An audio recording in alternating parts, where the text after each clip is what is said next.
Now let us see where we can eliminate the plastic in formation. Okay, so first let us discuss that, and after that we'll go how to see whether the given frame will sway or not.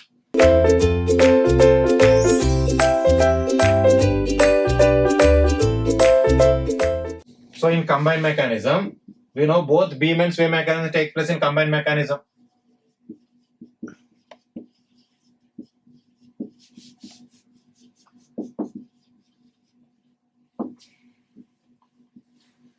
So first consider each mechanism individually. So combined mechanism means both beam and sway mechanism take place simultaneously. So in combined mechanism, both beam and sway mechanism take place. So beam mechanism. So beam mechanism means for the so I'm explaining for the given example. So what is that given example? So this is that example.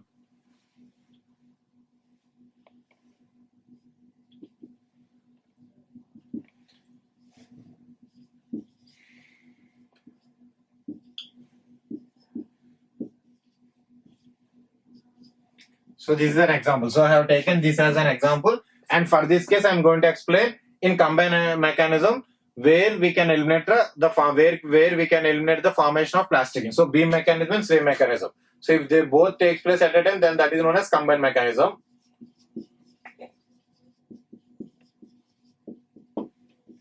First, let us consider beam mechanism. So for the beam mechanism, where the plastic hinges should form. For beam mechanism, where the plastic hinges should form. So the plastic hinges should form at B, E, and C. Agree or not? So for beam mechanism to form, the plastic hinges should form at B, E, and C. So now I'm going to consider only the beam BEC.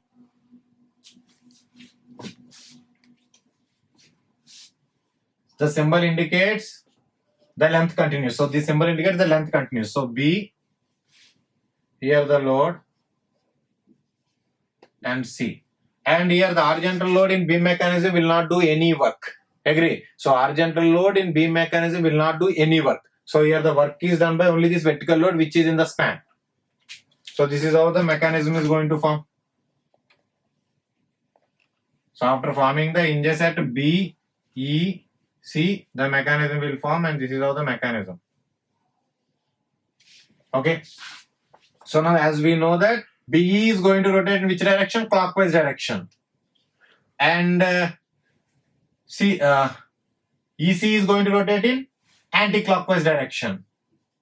Now to resist these rotations, now plastic moment should develop in opposite direction. So here the plastic moment should develop in anti-clockwise direction. Here the plastic moment should develop in clockwise direction. Agree or not? So these are the directions of the plastic moment in beam mechanism. Now come to sway mechanism. So sway mechanism is the given frame. So because of this loading, the given frame sways towards right. Okay, because of the given loading, this horizontal load, no doubt this given frame sways towards right. But if the same load is here, then it will sway towards left. So that depend upon the loading condition and support condition. So that we discuss in the coming after this we are going to discuss. So the how the given frame sways. Okay, how to judge the swaying of a given frame. So that we'll discuss little later after this completion. But for this example, so this frame will sway towards right. So for swaying towards right, or in sway mechanism, here the plastic hinges are required at A, at B, at C, and at D. So here the plastic hinges are required. So this is the sway mechanism, deflected shape. So now here there exists horizontal load, and here there exists a vertical load. So here the vertical load will not do any work. So how in beam mechanism the horizontal load is not doing any work, in the same way the vertical load will not do any work in this case. So A, B, so this is B dash, so C, C dash, this is D. So now here the plastic hinges are formed at A, B, C, D. So not at E in this case. Now if we observe this AB, so this AB is rotating in which direction? So this AB is like this. So AB is rotating in which direction? Clockwise direction. So AB is rotating in clockwise direction. So obviously here also clockwise direction. Agree. So here also clockwise direction, and we know that the sway. So here the sway is BB dash is equal to CC dash, that is known as sway. So this much amount the frame sways. So BB dash CC dash is equal to sway in this case. So the sways are same. Agree? So if we consider chair and slightly tilt it, so now the sway of that chair is same. Both the legs of that chair moves by same amount. In the same way, the bottom frame will also sway by the same amount, irrespective of the length of the column. So take a practical example as a chair. So for chair we are having the 4 legs. Agree or not? So if you just try to tilt that chair, so both the legs of that chair will move by the same amount. That is known as sway. So sway is nothing but tilting. Clear? So that doesn't depend upon the height or length of the column. Clear? For the, as I said, the practical example in the case of chair. So both remain same. Now this rotation is clockwise. And here also the CD is also rotating in which direction? So initially like this. So it is also rotating in clockwise. So here also rotation is clockwise.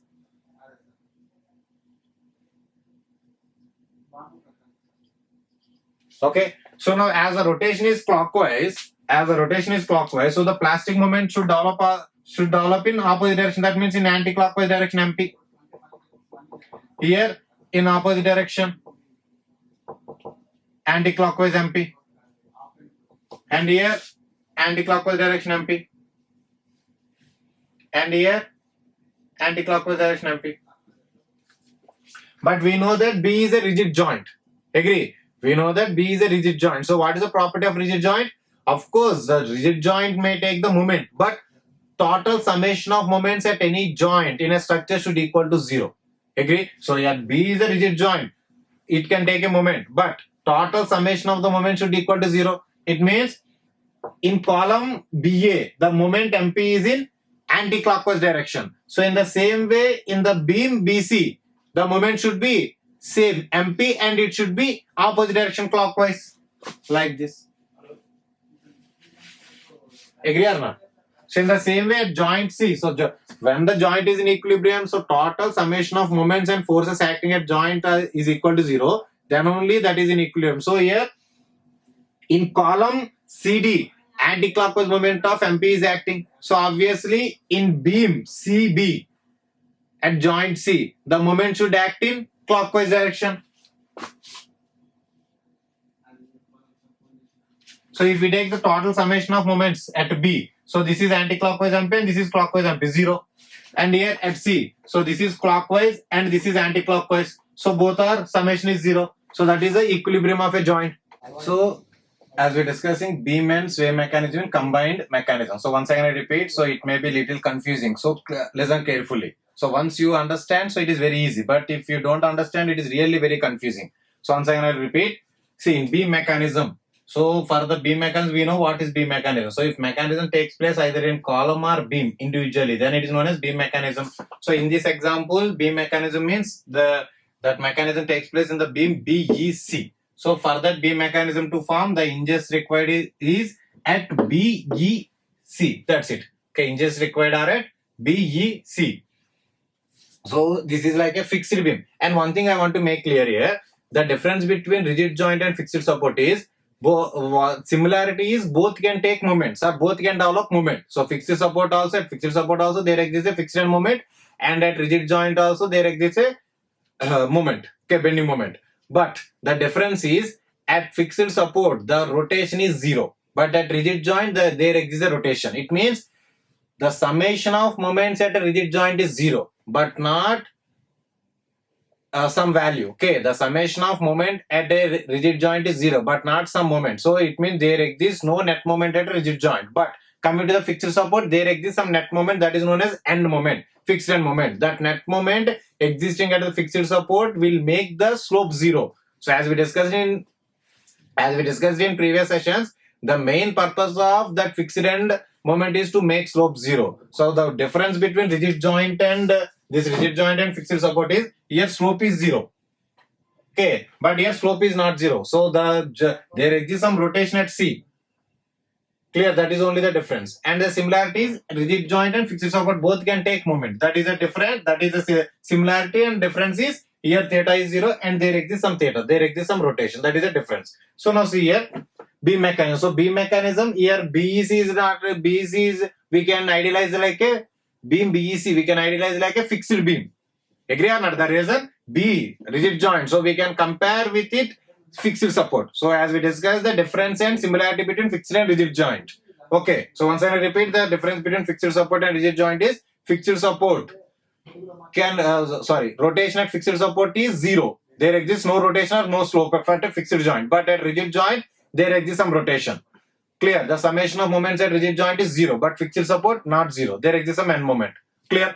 That is the difference between rigid joint and fixed support. So we can idealize BEC as a fixed support. So for the mechanism to form in fixed beam, we require 3 plastic hinges. That is what we discussed in our previous sessions. Okay. So the hinges should form at B, C and E. So now forget about E. Now consider about B and C. So if we consider about B and C, BE is rotating in which direction? Clockwise direction.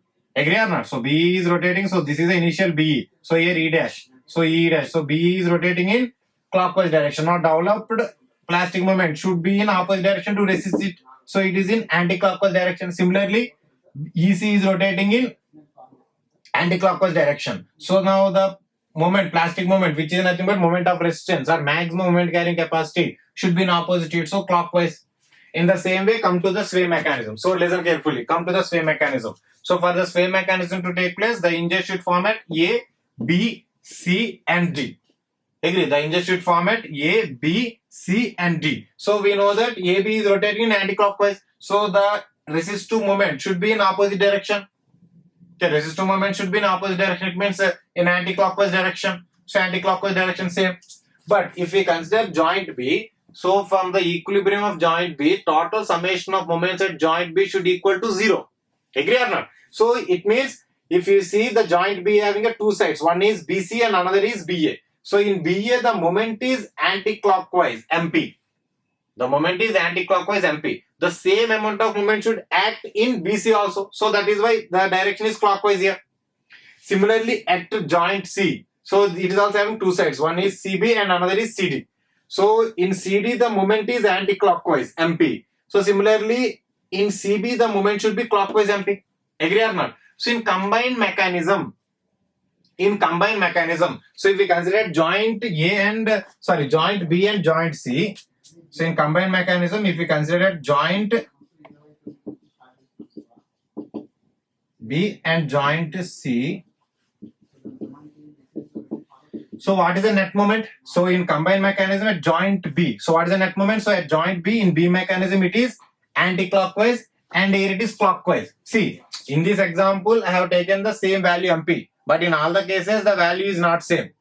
Okay, in all the cases the value is not same. The value may differ. Agree? So now here the net moment here is 0 in this case, but usually here the MP, here MP and here MP is not same. Assume that here MP and here MP is not same. So but the value comes out to be less. So the net moment at joint C in combined mechanism is less.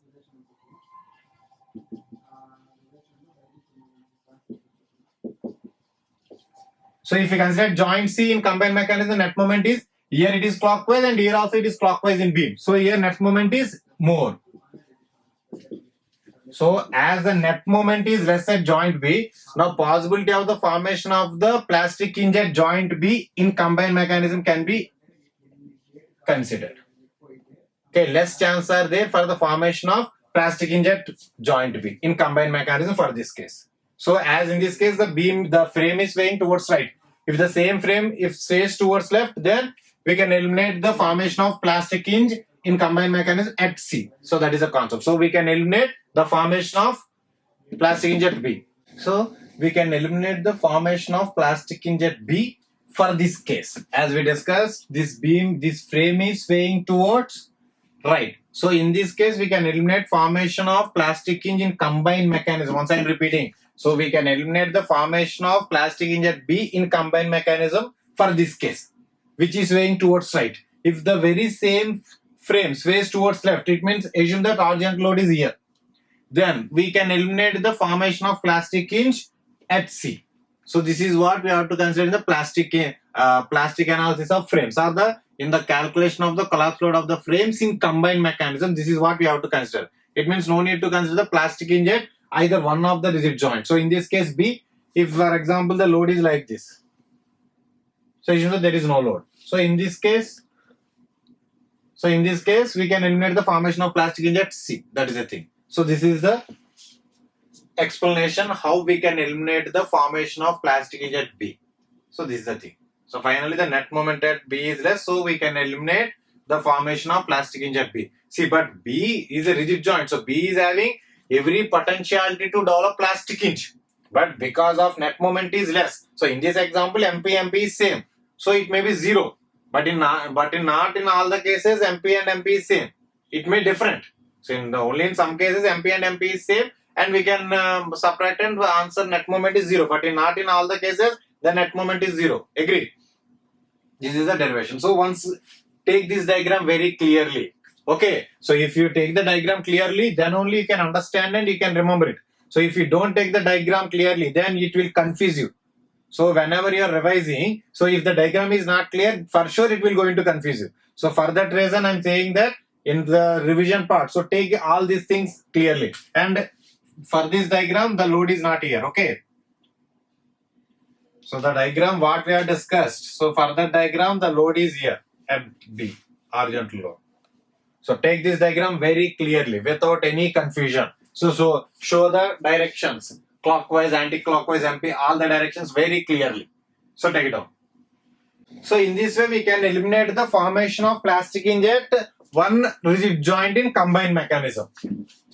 So as we discussed before this concept, that calculation procedure for the calculation of collapse load. What is the first procedure? The same procedure. Whatever we have followed for the beam, the same procedure remains here. First DS, and then number of plastic hinges, and then possible locations. And here one more step adds in the case of frames is finding out the number of independent mechanisms. So if that independent mechanism comes out to be 1, then only one mechanism is possible, either beam or sway, and calculate the collapse load by considering that mechanism. If that independent mechanisms comes out to be more than 1, it means 2. So then both the mechanisms are possible.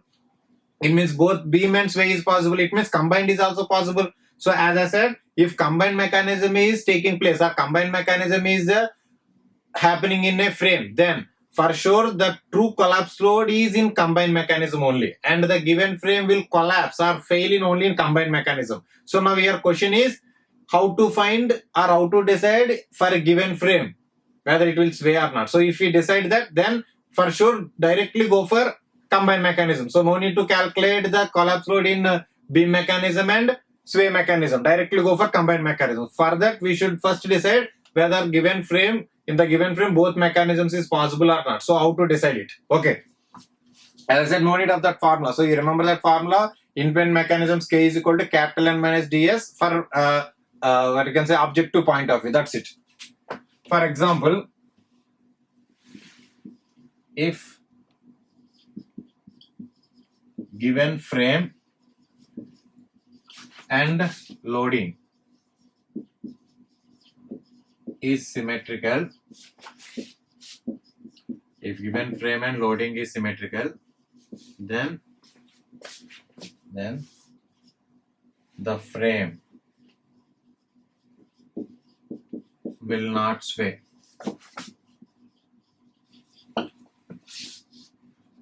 If any one of the above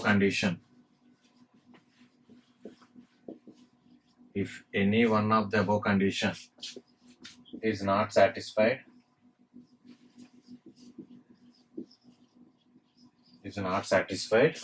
then the frame will sway. So see here. So if a given frame and loading is symmetrical, then the frame will not sway. Next, if any one of the above condition, it means above condition means the frame is not symmetrical or loading is not symmetrical, then the given frame will sway. So this is a condition to decide whether the given frame will sway or not. Now let us see for some examples, then you will understand it. So it is a very easy thing to say whether the given frame will sway or not. I guess you have discussed this concept in structural analysis, but here also it is required. That is the reason. And once again, I am revising it. Okay. So if you consider these three frames, so first come to here. See here the support A and D is fixed. So it means, see, symmetrical means if you fold So if you take a book, so if you open and close, so opening that book will have the two frames. So this is a closed book. Assume that this is a closed book. So if you open it, so this is one frame and this is other frame. Clear? So these are the two. And if you close it, so exactly they coincide each other. So then you can say this hand is symmetrical with this hand. So you can say these two hands are symmetrical. In the same way, if we fold it, so if we cut at the center, and if we fold it, so exactly they coincide. Then structure is called as symmetrical. Okay, so now here both supports are same, so they will coincide, and load is exactly at the center. So both loading and frame is symmetrical. So this will not sway. So this is known as non-sway condition. So this is a non-sway condition. Non-sway. And coming to this, here loading is exactly at the center. It means loading is symmetrical. But see here, this is fixed and this is hinged. So the structure, it means frame is not symmetrical. So it will sway. Sway takes place. Again here. So both are fixed. So frame is symmetrical. Here also, if you close it, so this load coincide with this load and it lying at the center. So this is also symmetrical. Both loading and structure is symmetrical. Non-sway. That's it. So very simple to decide. So it is very simple to decide whether that given frame will sway or not. So obviously on a given frame there exists a vertical load. So because of the vertical load on the beam mechanism will form. For sure beam mechanism will form. But here the point is we have to decide whether that frame will sway or not. If we decide whether that frame will sway or not, then combined mechanism is possible. That's it. So directly go for calculation of collapse load in combined mechanism. No need to go for the calculation of collapse load in beam mechanism and sway mechanism. If we came to know that whether the given frame will sway, whether given frame is swaying. Agree? That is the case. Okay, so in a frame there exists vertical load on the beam. So in the frame is nothing but combination of column and beam. So beam is mainly subjected to vertical load. Because of that vertical load, the beam mechanism take place. Now the thing is we have to decide whether sway mechanism will take place or not. So this is a procedure to decide whether sway takes place or not. So if the given frame is swaying, then beam mechanism is possible and sway mechanism is possible. Then obviously combined mechanism is also possible. As I said, always in 100% of cases, 100 out of 100, true collapse load is only in combined mechanism. Agree? So let us see some examples so that you'll understand clearly.